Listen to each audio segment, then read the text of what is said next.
believe that this is episode 4 of the Starbuck and Sargent podcast. Yeah. And we're really starting to get amongst it now. I think that we're going to be releasing in the next week or two. Hopefully next week. Yeah, I'm looking to the side. But hello, Herb. Yeah. How are you today? I'm well. By the time somebody listens to this, we will have released 4 weeks ago. Yeah. Oh, that's very true. Well, this is probably going to be at least 4 weeks in. Anyway, well, welcome to episode number 4. And glad to be here with you, Jimmy. What did you do this week, Herb? Well, it's been kind of I've been traveling a lot. I was back in Maine. I just got back to Florida here with my wife, and we've been just kind of trying to catch up on things. I was gone for a couple of weeks. I was. I think when we recorded last week, I'd been at a hunting camp for a week, and I was the cook. Yeah, so I've got that behind me. Yeah. You look like you'd be a good cook. I've walked off the 5 pounds I gained while I was there, but yeah, everything's good.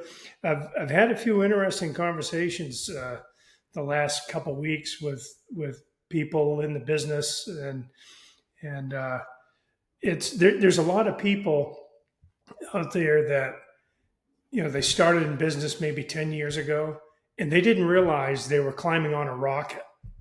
And what's happened, at least in the States, is the business has been so good that these guys started out a few years ago, doing $1 million, $2 million a year, and now they're doing 30, 40, 50 million a year. And they say to me things like, I have no idea what I'm doing. Yeah. And I know exactly what they mean because I felt that same way myself for a period. And it's interesting out there in the industry, as good as things have been, that these owners that I'm talking to are feeling really pressured to try to figure out what business is. And they're doing well. But like, okay, what do we do now? I was on the phone today with one guy, and he's lost 4 of his company leaders this year. All good relationships. They all left on good terms, but he's lost 4 company leaders this year out of 40 people. And it's just things are kind of getting out of control for a lot of people. They just don't know how to rein it back in. So very interesting, because I'd say that I was very similar in what I was doing. The description of starting something and didn't know you were jumping on a rocket. That's a great way for my business. We turned over $50,000 in the first year. In the first year with an excavator, which you're not working very much. We had no work, and money was tight and shit, but ended up figuring it out along the way. And I've gone through very, very similar stories. I thought I had my leadership team built probably, let's say, 7, 8 years ago. I had my 2 different companies, and then in those 2 companies, I had my 2 general managers, and both of them who I had personal relationships with, who were on board, who were part of the journey, who were killers at their job. Their work ethic is second to none. And then from that, one of them left for an opportunity for an actual client that he was working with from ours, which was a bit of a pain.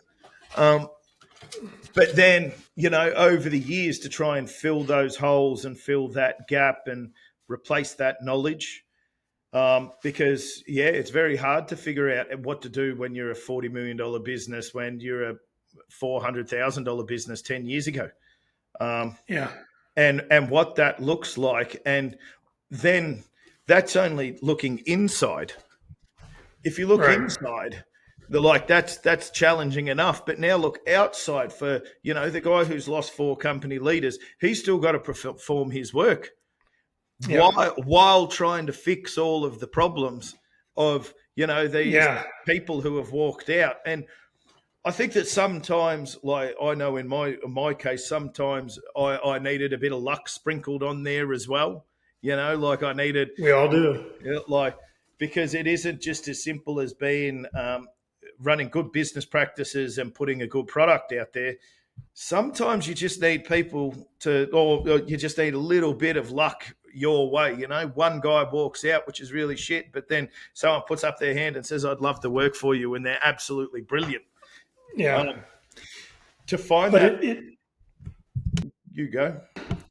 to me, it highlights that, I mean, there's risk in outside what we do, how we do what we do. There's a lot of risk, but there's also a lot of risk inside. And some of it is, one guy I knew in a peer group, they had a project manager that stole $3.5 million from him over 5 years. And, that's one whole type of risk altogether, right? And then you've got the risk of, are my people going to walk out? Because at the end of the day, everybody says our people are our biggest assets, right? But at the end of the day, if they all walk out, let's say at the end of the day today, if your whole crew said we're gone, all these excavators and trucks you've got aren't worth a damn, really. So there's a risk in the personnel matters, not just whether they steal or not, but whether they stay or not. And it's and how do you evaluate that risk? How do you get them to stay? I think it depends on what kind of a rocket ship you're on. I think really what's going on is a lot of people are like, I signed on here and I really wanted to be here, but this rocket ship is out of control and I don't know if this is going to land right. Mm. I don't know if this is going in the direction I want to go. And that's the whole key, right? I think when you sign on with a company, I think it's important to know what direction that company's going. Now, some people don't care. They just walk in, they want to come in and pull the levers or drive the trucks or whatever and not be bothered with direction or culture or anything else. But I think it's an important thing as business owners to try to understand what direction we're going and verbalize that the best we can. And then when you verbalize it, you go, okay, now which ones of my team are actually going that direction? Because some are going to be going that way. And they'll be found out pretty soon. And from that, so see, we've noticed this so much. I think I've spoken about it to you a little bit. I can't remember if it was on the podcast or not. But so my state was probably one of the boomingest, whatever the word is, states. Probably, I don't know if it was the world, but it definitely was in Australia. I think we spent $400 billion in just our state or something. I'm sure I'm wrong, but $400 billion in 10 years. So it's $1 billion a week on infrastructure. Yeah. That's a lot. That's a lot. That's a lot. There's, multi-billion-dollar projects going on. I could name you 15 at one time in one city. It was. And because of that, it meant that if you are part of that boom and you are building on the way up, I think that getting people aligned to that sort of vision and on board for where we're going is great. Well, in the last 24 months, 18 months definitely, we have not been the boomingest state. And the government has pulled a fair bit of money. And then if I thought it was hard to get people on board with buy-in for the vision when we were on our way up, like with as much work as we could handle, you put in a tender and their main questions were capability of resources. That's it. Yeah. That's all they wanted to know. How much material can you say that you will move a day every day? That's it. And then from that, now we've had to change, and we haven't always done it right. Definitely not done it right. But I think nobody has. You learn, and especially I haven't been in a softer market where all of a sudden it's about the present. So it used to be just about the amount of guys you could have on site compared to the next one. Now it's what your safety's like, your sustainability's like, what your numbers are, what your presentation looks like, what your previous jobs on the board look like, and now it's a real bid now. It's not. It's none of this. Oh, well, Jimmy said that he could put 60 guys on site, and his competitor only said 30. We're giving it to Jimmy. Now it's price. It's all the other things that go with it, right?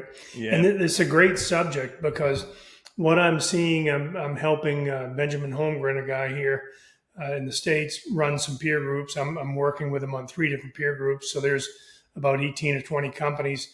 And almost all these companies have started, let's say, from 2010 to now. Yeah. And they are, they're going crazy with work.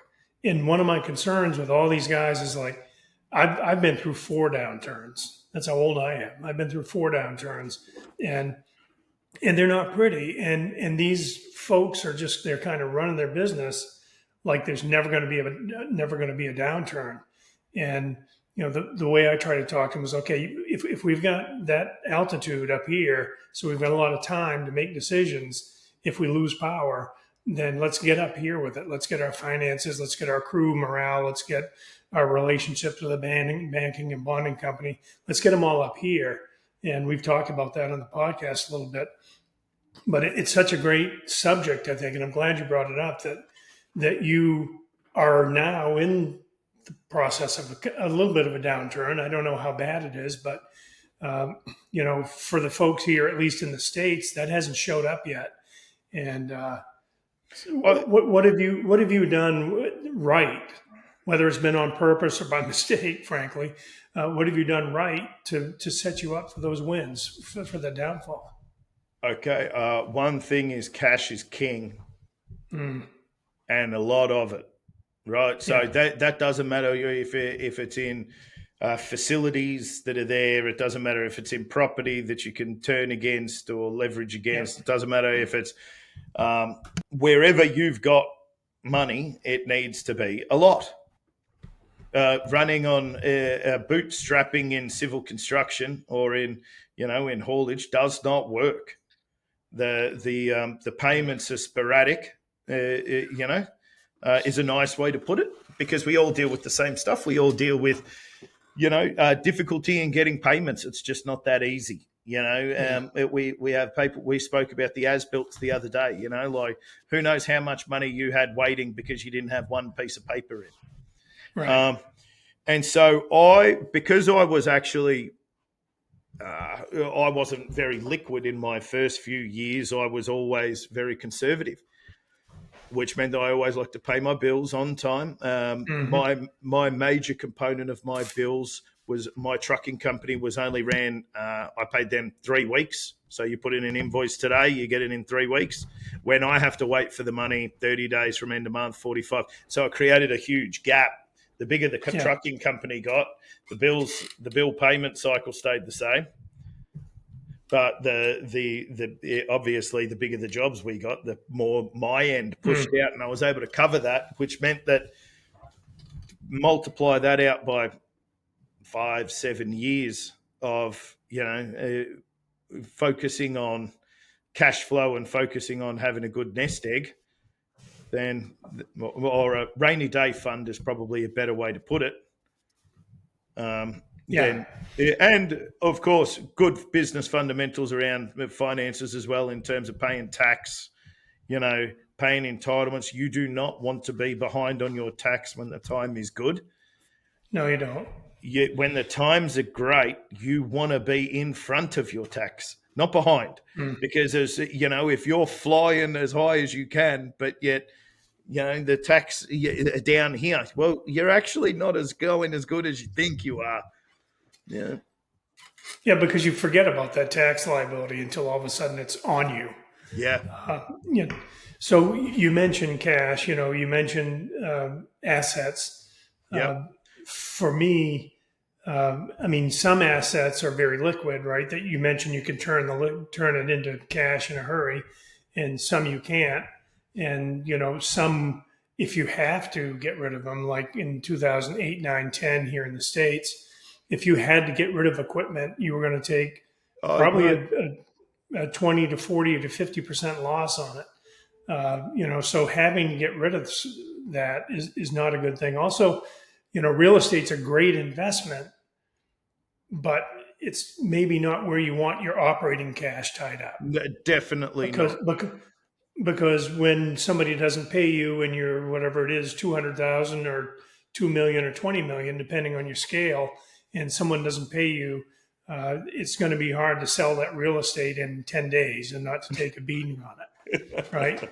So Absolutely. it's really important to just keep that. You said cash is king, and keep that liquid cash on hand. And if you have to, we're finally. I mean, after we'll be 100 years old next year, but our company's been bought and sold so many times. There was never any cash in the company, but we're finally getting to the point now where we've got some pretty substantial cash, and we're being really careful about what we do with that right now. Just like where we thought we needed a good crusher spread, which was between $8 and $10 million, and we've just said no, we're going to wait on that for right now. Yeah. We can get by with what we got, and because if we bought that crusher spread, now we've got that debt on top of us, and if things get really bad, right, we can't just return the crusher spread. No, it's not like you can ring them up and ask them to take it back. It's not like a 12-inch gate valve and you pay a 15% restocking fee, right? So just it's so important to understand what you may need and what kind of levers that are going to come into play in your market, and how they affect your future earnings, and then getting paid is such another major one, as you mentioned. I find that also the big part about it is a lot of people are scared to talk about cash and money. It's almost a taboo subject that is the most important also. I know for a fact that I more stumbled through my first years financially rather than good business plans or even being surrounded by good people. You don't know, and without, which is why I think those peer groups have been so good. I know that every episode we mention them, but it just sits you in a room with someone that looks at you and goes, like, do you think we should buy a $10 million crusher spread? Well, the other good thing about those is you can sit, in the room and talk about cash, talk about what kind of reserves we need, and one guy's like, hey, I don't know how to accumulate cash, and the other one on the other side of the room has got, let's say he's got a $30 million a year company and he's got 8 or 10 million in cash set aside. And it's like, okay, how did you do that? And it doesn't come across as, it's like very intuitional that you need to have a year's operating expenses in cash. But if you did, you'd be pretty unassailable as a company. Yeah, definitely. And you'd be able to most likely sail through any storm and get out the other side. Like these markets, you have to remind yourself sometimes as you're in the depths of them, these markets are cyclic. They do turn back around. They will spend money again. The housing will, take off, and that's where we live. Like we live in, the dirt for building new houses and subdivisions. Yep. And when that happens, more businesses open, and we start to build factories, and then we build the roads to the factories, or whatever sort of combination of them, however that works. Yeah. When you said it's kind of uncomfortable talking about money, do you mean money around your employees or money around? No, I find that a lot of business owners, I'm certain that you sit down, your specific problems that you have as a business owner. There's oodles of information about personal investment, to go out there and, Bitcoin, property, shares. You can research until the cows come home. Very difficult to research an applicable way to run a company's finances when you're from the dirt or, from the trench. And then now all of a sudden you're meant to take care of $20 million. How do you take care of that? And that's one of the important things, like in these peer groups, some of them are set up that way, that we actually share our finances. And so they go on a spreadsheet in front of everybody, and everybody looks up and goes, hey, good year, Herb. Not so good a year, Tom, and right. I mean, that's the way it goes, because almost every time in these peer groups, you've got two that are cranking and two that are kind of not doing great and two that are cruising along in the middle somewhere. And Uh, Isn't so that being able to, daunting? Isn't that yeah, daunting? Can you imagine putting that out there when, like 20, 30 years ago at Sargent? yeah, no, I'm sitting there thinking of that now and going, whoa, I don't know. I don't know if I like my good years, yeah, but I've had some shit ones, and putting that up well, there, let's just talk about averages. Let's just, everyone would sit there and look at it and go, "You sure you're a good businessman, Jim? Because those numbers they are rubbish." yeah, you know what though? Almost everybody would look at the contracting business and then they'd look at it and go, "Why are you in this business?" Yeah, I mean, almost in every other business, if they looked at our balance sheets and our income statements, they would go, "Why are you in this business? Look at the risk you have. Look at the trucks on the road, the people. Look at all this. Why are you in this business?" And it's not a business that you get rich on in a day. I mean, you can get no, wealthy in this business, right? You can, but it doesn't take a day. It doesn't take a year. It takes a long time to get wealthy. And when you mentioned, my balance sheet 30 years ago when I started in business, the biggest number on my balance sheet was $9,860. That was it. That's what I capitalized the company with, and a line of credit. So I had to borrow money to start the business. yep, And there's no shame in a line of credit. I had one absolutely going not. forever and ever, and that's part of what helps us get through those hard times. In fact, the But line you also I find a you line of all, credit that you should have it in the good times. I tell people often, like get yourself a decent line of credit. I'm not talking about make it up to your eyeballs, you know. Uh, um, you don't want to be swimming in debt, but a decent line of credit sitting there, even if it costs you 5 or 10 or 1,000 a month or whatever it is. In Australia, that part's tax deductible, to have yeah. the line item open. Um, but if you have $1 million sitting there for 5 grand a month or 10 grand a month that you can draw on at any time, like within an hour, for Mm. something that's great. That's As long as you're disciplined with it.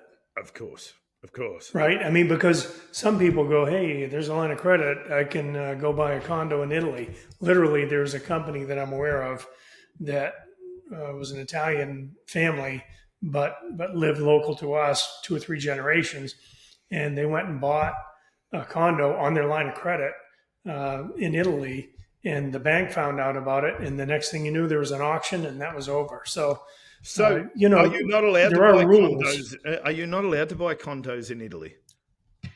You can, just can't use your line of credit for a personal purchase, your business line of credit for a personal purchase.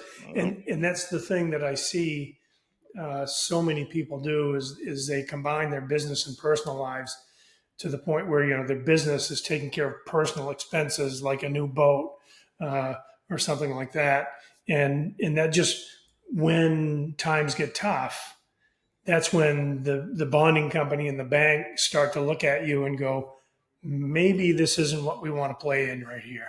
Yeah, Uh, just it's really important to be super disciplined with that line of credit, that it yeah. doesn't wander off the professional or the business needs.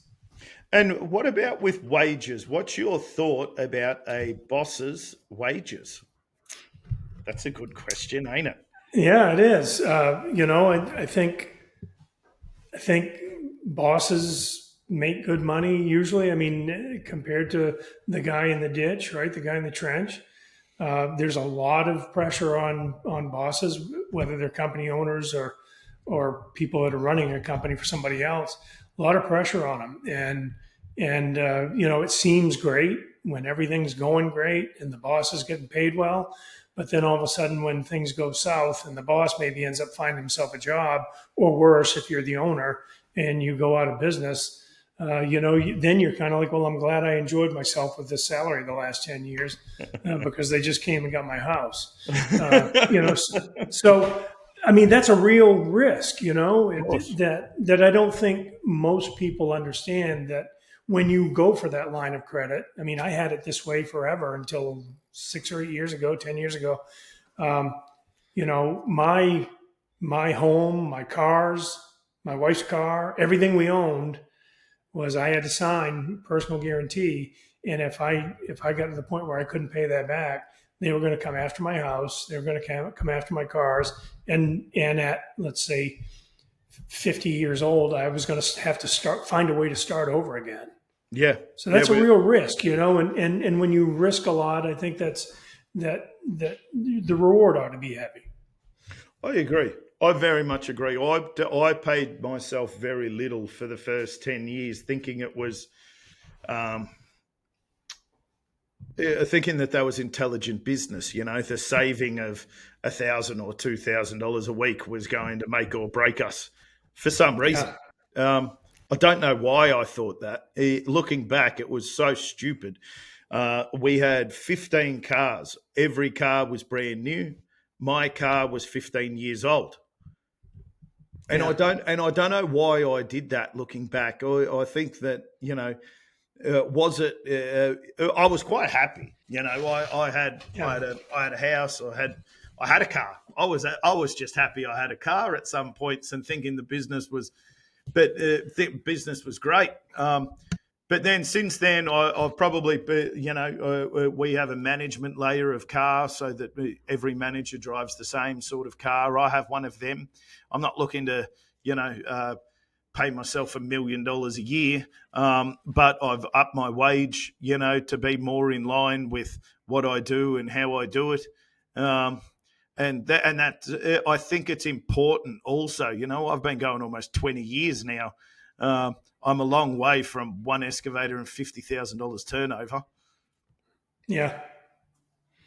It's but the opposite of what you did is even worse Yeah. because I'll give you an example. Many years ago, 20, 30, 35 years ago, I was a project manager on a job at an Air Force base in northern New England, and we had a subcontractor who was having some pretty steep financial troubles, and we're working out on the flight line of this Air Force base, so you could see from like a mile and a half every car that came. You could see who was coming, and I was looking out the window of my office trailer, and here comes this red Corvette.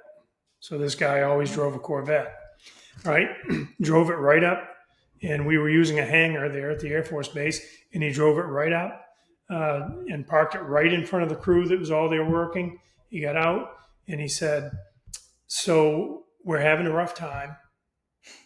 I give him, for transparency, we're having a rough time, and I just want you to know that the whole company is taking a cut in pay, except you guys. And the only reason you guys aren't is because you're on a wage scale on this job. And he got in his car and he drove off.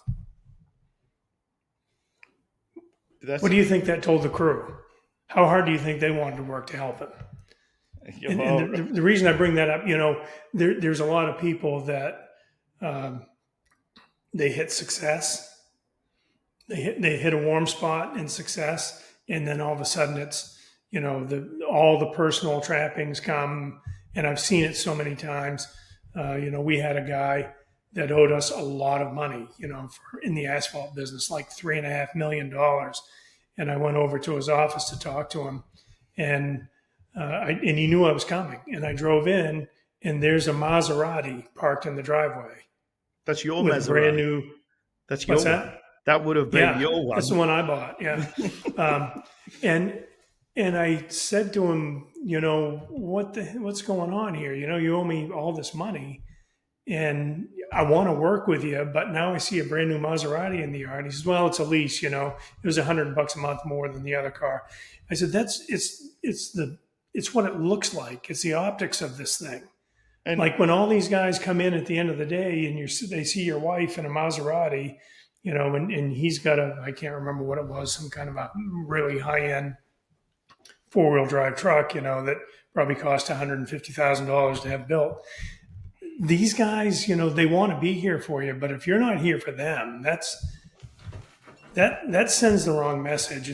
So that's like two examples of the opposite of what you talked about, and I've been able to afford a different car for 25, 30 years, but I drive a Dodge Ram pickup and I like it. And that's what I drive to the office. I've got an old antique Corvette, and I will not drive that to the office.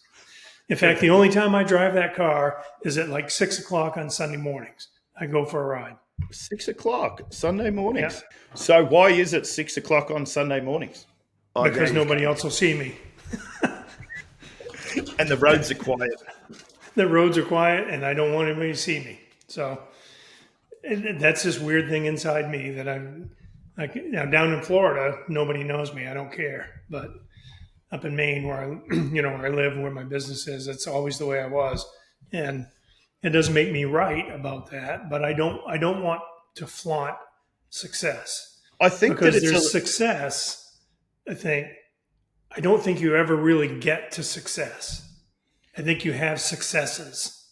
okay. Very interesting. We went through last time and we spoke about it, and then I ran in my Friday meetings a bit of a workshop on the um, what success means to me and Yep. us and you and the company.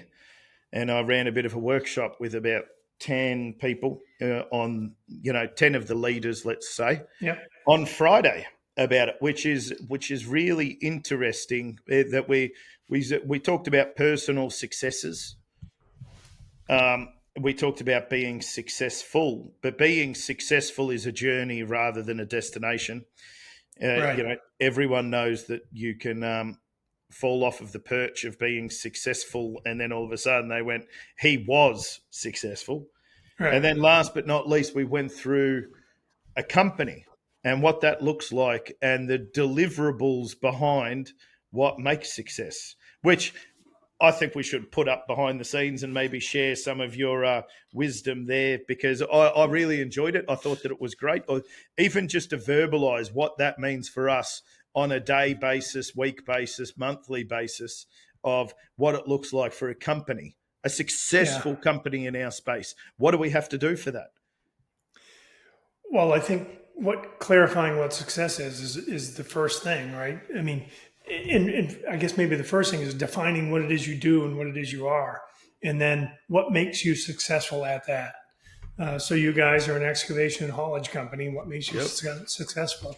And so defining what success means, well, it means, we got the hole dug on time, we got the material put away. So all these things, and then putting that into a process that says, now we're clear. Your supervisors, your foremen, your operators are all clear on what success is, and it's not just, well, we've got to move this dirt by bucket into trucks. Yeah. Yeah. And I don't know what else that means, except I was put here to put dirt in a bucket in an excavator and then into a truck. So understanding what success means for each position in the company, I think, is really important, because then they know what they're accountable to. And without that, I don't know how you hold them accountable.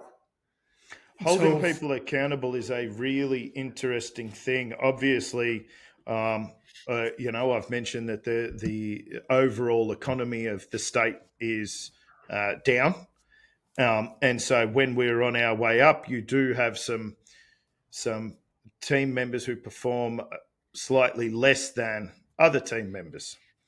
And I think that when you're busy, then that's okay, because it's all hands on deck. It's I don't want to use the word okay, actually. Now I think of it, it's more acceptable than when there's people not pulling their weight when it's quieter. so we're Not talking. saying that it's okay for people to perform not at a high level, but like some people, it's hard to hold them accountable when everything is so busy and they're part of a team and they're Mhm. everyone's running really hard. Well, when it gets a little bit quieter and everyone's a little bit less hectic at work, well, then you start to zone in, and to make those people accountable can actually be quite challenging, because they may have been working in a market or in a team that is really high performing for 1, 2, 3, 5 years. Mhm. And now you're going to come and say to someone, "Oh, I don't think you're pulling your weight at the job," or even a more specific example, like, you're in charge of operator spreadsheets. Operator dispatch is one problem that we've had. It turns out that you've been relying on the foremans and the managers above you to be building those spreadsheets for you. You populate them, Yeah. but you ain't building them. You're relying on everyone else to build them, not Yeah. from a Starbucks perspective, not from your position perspective, but as a, you're not performing that role to the standard that we need it to for what success in that role is going to be. And I think that part there is very important It's because this whole accountability and understanding what success looks like is so important. So take your organizational chart for a second, your org chart, turn it upside down. Okay, so now your laborers at the top, operators, foreman, and then there's Jimmy at the bottom catching all the shit, right? And oh, if you think about all those positions now across, um, and let's say a task is a bucket of water, and you pour that bucket of water on that position that you've written the success statement for, and it just flows right through the bottom onto the foreman. I don't know if I'm being clear about this, but you're no, saying, okay, definitely. yeah, dig this hole, and they dig it wrong. So then now the foreman has something to deal with, and then that foreman can only handle so many of the problems, and then his starts to flow over on the supervisor, and then before you know it, Jimmy gets a call and goes, "We're all fucked up over here." And Yeah, you're wet as shit because you're covered in so, it from everywhere. yeah, so what we need to do, I think, is understand, like every position, we need to understand as we pour a task onto them, if it's a bucket of water, pour a task onto them, is this leaking through because they are not accountable, they don't care, or is this leaking through because they're not trained? And then if we can figure out why it is, then we can say, okay, well, we're going to train you up to this point. So let's say if they're not accountable, if they just don't care, it leaks through the bottom. But if they're just not trained, it leaks through the sides. So now we get a clearer picture of what's causing the problems here. If it goes through the bottom, we know we've got to talk to them about accountability. If it goes through the sides, we know we've got to train them up and get them better informed. And really in both ways, I think that success statement, creating a clear idea of what success is, helps both of those. Did you use the success statement often at Sargent? Yeah, we've put them in place there, and I know there's several people in our peer groups that have put those in place. And I was at a peer group about 5-6 weeks ago, and one of the guys there said, "This is by far the best thing we've ever done in a company." He's got about Really? 200 people. Yep. He said, "This is by far, everybody knows what their job is. There's no, and all we got to do is go, okay, you're red, yellow, green on these 5 things." And it's not, and we do it I think they said they do it every 2 weeks. It's not a big fight. It's almost better than an annual evaluation because you're telling them in real time. And we had a guy that's my age that's been with the company for 40 years. And frankly, I was having some heartburn with him from a safety standpoint. And we made these success statements. It's 5. I think I sent you the copy, right? So it's 5. It's 5. We'll put it in with this maybe in the link of. So that's the red, yellow, and green. Why don't you explain what that part is? So there's 5 things basically that we told our foreman, and one of them is you have to lead, manage, and hold people accountable to safety and productivity. So that's like the first one. And then it's communicate around safety, communicate around production, communicate around quality. And so we've got 5 statements. And we sat down with this guy and we said, okay, grade yourself according to these statements. Like this statement says, Chris leads, manages, and holds people accountable. You grade yourself. Are you red, yellow, or green? Red means you don't do it. Yellow means you do it sometimes. Green means you do it most of the time. And he gave himself 5 reds. He graded himself red on all 5. And he said, I've never had to look at anything like this. In 3 weeks, he was all green on all of them. Do you think that when you asked the people who worked underneath him and beside him that would have had some sort of change as well? Because I think that it would. I would think it would have a I would huge think change. they noticed a big difference. And Even he just said to us, "Wow, I mean, it's never been put this clearly in front of me what success looks like. Now it's in front of me. I know." And my this my guy's been with us for 40 years, and nobody had ever talked to him that way. How bad did I lose on that one? yeah, I think you might have overpaid in some areas. It's just so challenging, like because my brain's ticking over at the moment because I ran through, let's say, um, the first stage of what success looks like and everything like that. And now as talking to you, I was going to be running through the next stage regardless. But talking to you, my brain's just ticking over about how you can make that because it's not a position description. It's a description of what qualities you want the position to have. Right, And so you don't necessarily have to say, dispatch, I want you to fill every trucking order. right. No, we want a successful day to have the best trucking overall dispatch done. That's what we're after. We're after a holistic view, not for one small task, but Right, but overall. Can you walk out with your head held high that you had a great day, even though there might be trucks missing all over the place? Yeah. if you can break it down into 4 or 5 things that feed into that one, like we won today. So if you win up these 5 things, you're going to win today. There's no, you can't lose. Mm-hmm. At work, anyways. If you go home and you can't have a relationship with your wife and kids, to me, that's losing, right? But Yeah, of in course.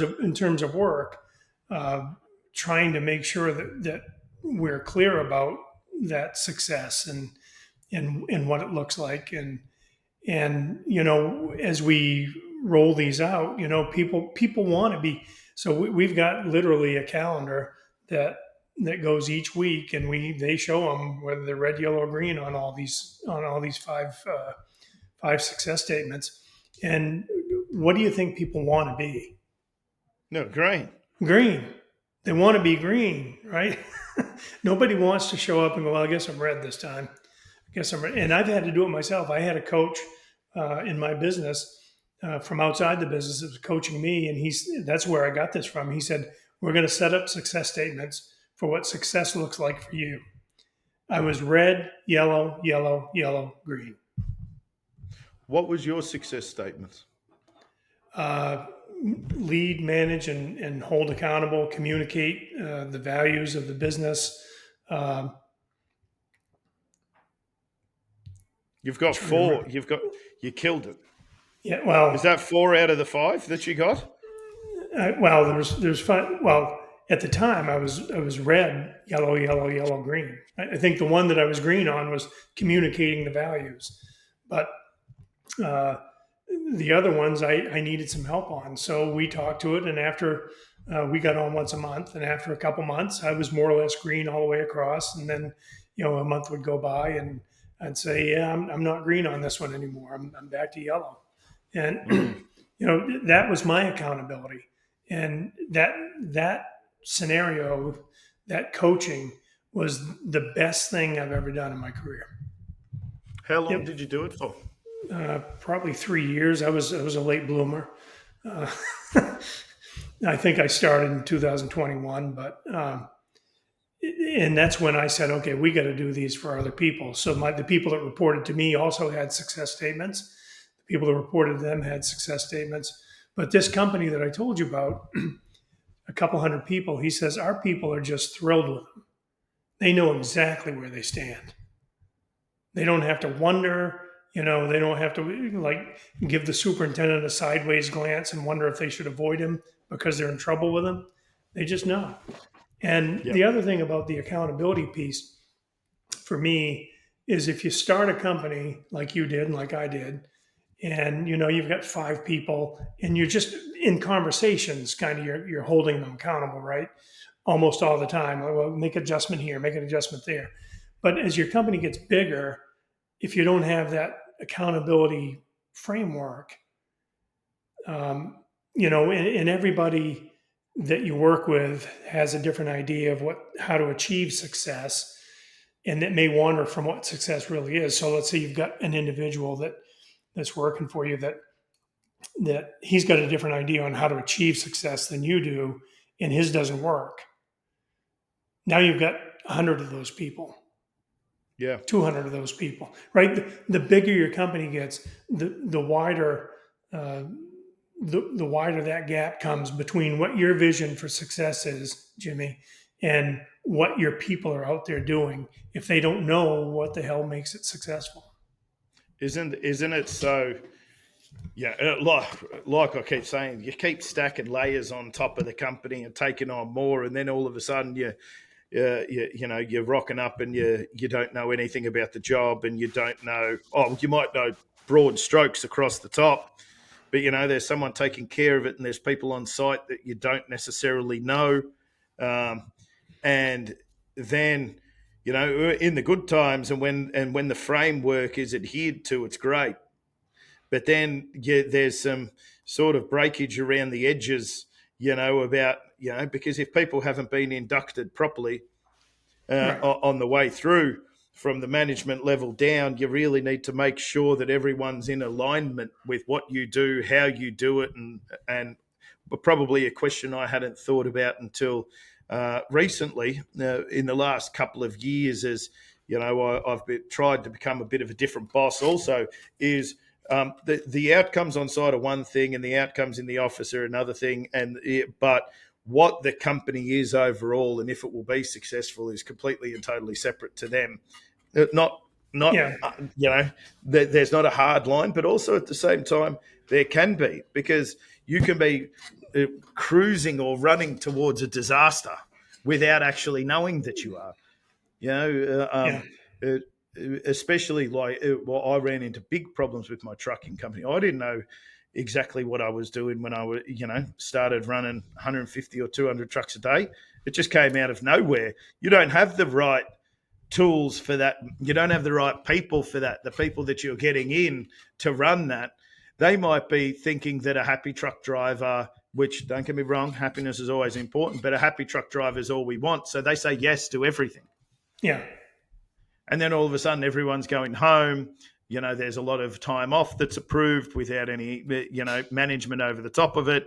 Not trying to push away and say that happiness isn't important, but it's one factor that we need to look at to say, okay, well, is there anything we can do to match your level of what you need, truck driver, to what the company needs? Because if have 10 guys hauling asphalt out of one of your plants and 5 of them go home early, Yeah. that's not a success for the company, even though No. those drivers might be really happy. Right. And whether it's pay level or just as you just said, work hours or time off or whatever. But what I've noticed is in my career is when you have some people, let's say at the same level, let's say foreman, and we may have 4 or 5 foremen on a job site, and you've got one that's up here, right? That's a really good quality foreman, and then another one that's maybe not so good, but he's got the knowledge, but he's just not pulling as hard as he can. And everybody looks around and they see the person who's not really being held accountable, right? And and what you've done is you just when you tolerate that, you've lowered the bar for almost everybody. Gosh, And I've been running into this problem a lot. yeah, Not a lot. I have one specific. I won't talk about it too specifically, no, but but but but that's that. I It really is, whether it's inside the office or out in the field, whether it's you've got a fleet of trucks and one of them's dogging it bad, and so the others go, well, I can't go any faster than he does because he's in the train here. So it's really important, I think, to hold those people accountable and have that conversation with them, because I don't think anybody out there wants to be the person that lowers the bar for everybody else. I think most people want to raise the bar for everybody else. we had And interesting you say that though, but it can have. if they're thinking about it at a high level, yeah, I believe that they want to. Everyone wants to raise the bar. However, they cannot be doing it for that. I can give you a bit of an example that I had. I had a truck driver, one of my very first that started with me.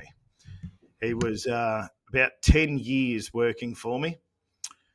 And I found out that obviously we had a lot of truck drivers come through.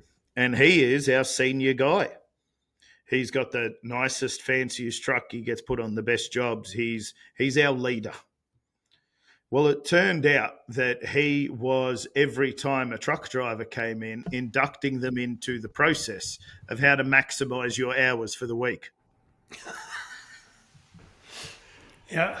And you go, I understand, like, and mind you, like, maximizing the hours might have a productivity increase, or, we might get more loads out. I understand, and I'm like, it's not all doom and gloom. But gosh, mate, what are you doing? And so when you rate that bar there, that bad apple in the, in the box of apples or whatever it is, then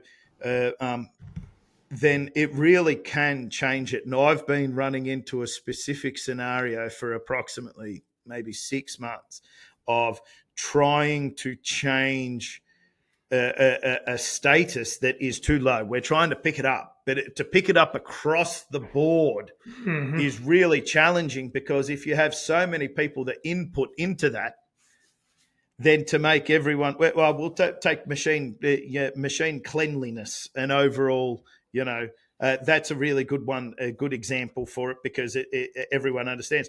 If all operators are sweeping out the cab, keeping it clean, wiping down the windows every single day, and like we've spoken about before, cleaning out the tracks at the end of the day, everyone does it. If a guy gets away with the standard, right? That's the standard. That's the standard. However, if a guy gets away with having the machines be like shit, leaving them empty of fuel or whatever it might be for the next day or whatever it is, then that's the standard there. To try and raise it, if this has been the standard for too long, then every operator is part of it, and not one of them should be in a huge amount of trouble for it. Right. Because they're all, what are you going to do? Like, if everyone isn't cleaning their machine at the end of the day, you can't go out and start, making huge problems. You need to make sure that you approach it in a way that says, our standard is here, what we found acceptable is here, and we're trying to get it to here. So now think about that same thing, and remember when you had one excavator. You could talk to that one guy and you could say, here's the way I want to have things done. I want you to clean the cab out. This is the way I want to have it done. And he goes along through the business, in the business, and that's the way he does business with you. You add another excavator, and you can't have the same personal interactions with them that you've had with that one person when you were one guy, one hoe. And then the more you get, the harder it is to reel it back to that point. And that's what you're talking about. The harder it is to reclaim that ground you lost. And so that's why I say, if you're a small company out there, if you've got 3, 5, 10, 20 employees, now is the time to focus on that account. Focus on establishing what success looks like and let that grow with your business versus, in my business, we bought a bigger company and they had kind of let that go for some time.